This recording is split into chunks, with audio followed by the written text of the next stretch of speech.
আজকে আমি শেখাবো খুব সহজেই চারকোল পেন্সিল দিয়ে পোর্ট্রেট কিভাবে বানানো সম্ভব। তো আজকে আমি যে রেফারেন্সটা নিয়েছি এটা ফেসবুক থেকেই নেওয়া।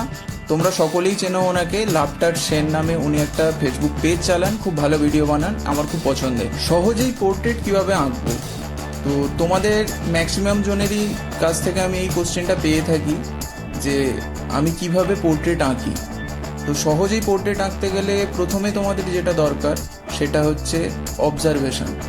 তো যে ছবিটা তোমরা আঁকবে সেই ছবিটাকে ভালোভাবে আগে অবজার্ভ করতে হবে এবং ফেসটাকে কিছু, ফেস মানে আমাদের কাছে সাবজেক্ট, ফেস মানে কিন্তু ফেস নয় আর্টের ভাষায়।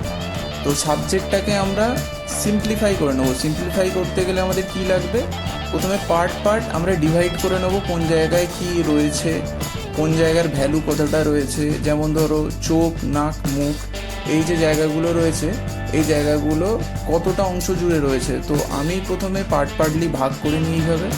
তো ভাগ করে নেওয়ার পরে আমি হালকা শেড দিয়ে নিই জায়গাটা, যাতে ঠিকঠাক প্রতিচ্ছবিটা আসে। তো এতটা তৈরি হয়ে যাওয়ার পরে তোমাদের মধ্যে একটা সাধারণ আইডিয়া চলে আসবে যে রেফারেন্সের সঙ্গে সাবজেক্ট কতটা ম্যাচ করছে আর কোন কোন জায়গায় ম্যাচ করছে না। তো সেই জায়গাগুলোকে ঠিকভাবে আবার তৈরি করে নিয়ে তোমরা কাজ শুরু করতে পারো। তো এখনো পর্যন্ত আমার পোর্ট্রেটটা আঁকার যতটা পার্ট হয়েছে এতটাকে আমি বলি আমার 70% ডান, কারণ এটাই মেন সাবজেক্ট এবং মেন সাবজেক্টের আমার 70% ডান, এবং আমি শেডিংটাকে রাখি বাকি 30%-এ। তোমাদের আঁকার ক্ষেত্রে কোনো কিছু প্রবলেম থাকলে আমায় কমেন্ট করে অবশ্যই জানাতে পারো, আমি যতটা পারবো তোমাদের সাহায্য করার চেষ্টা করব।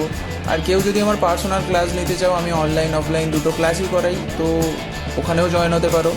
পুরো ভিডিওটা দেখার পর যদি তোমাদের ভালো লাগে অবশ্যই লাইক করে দিও, শেয়ারও করতে পারো তোমার বন্ধুদের সাথে। এবং যদি এই ধরনেরই কন্টেন্ট আরও চাও তার জন্য আমাকে ফলো করে নিও ইনস্টাগ্রাম, ইউটিউব আর ফেসবুকে। এবং আমার পুরো ভিডিওটা তোমাদের কতটা হেল্পফুল হলো ওটা কমেন্ট করে অবশ্যই জানিও।